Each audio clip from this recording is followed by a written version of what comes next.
บ่เป็นหยังอ้ายเข้าใจน้องอยู่สิฝืนหักต่อกะฮู้ว่าลำบากใจ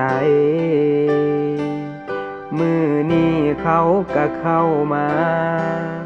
เบิ่งทรงเขาจริงใจเทียบอ้ายกับเขามันไกล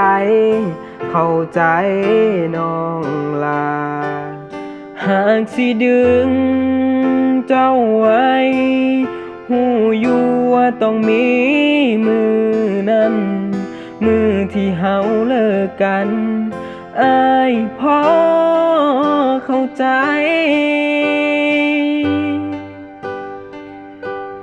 ขอโทษเด้อลืมสาความหักสองเฮาหลีกทางให้เขาคนใหม่เข้ามาแทนที่โชคดีเด้อบังแย่งเขาให้ดีๆอ้ายคนนี้ยินดีออกจากหัวใจ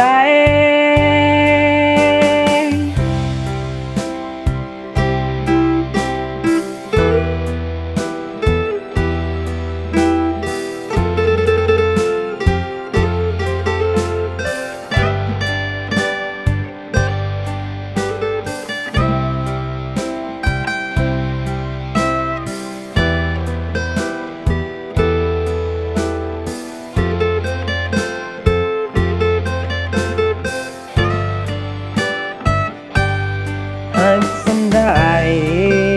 สุดท้ายก็ต้องเป็นเขาความหักมันกินแทนเขาได้ตอนได้ต่อให้เอาความหักมากองคงบ่มมสิปวดใจยอมเป็นคนพ่ายออกจากวงหักขอโทษเด้อลืมสาความหักสองเฮาหลีกทางให้เขาคนใหม่เข้ามาแทนที่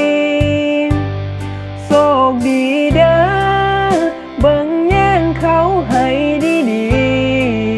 ๆอ้ายคนนี้ยินดีออกจากหัวใจ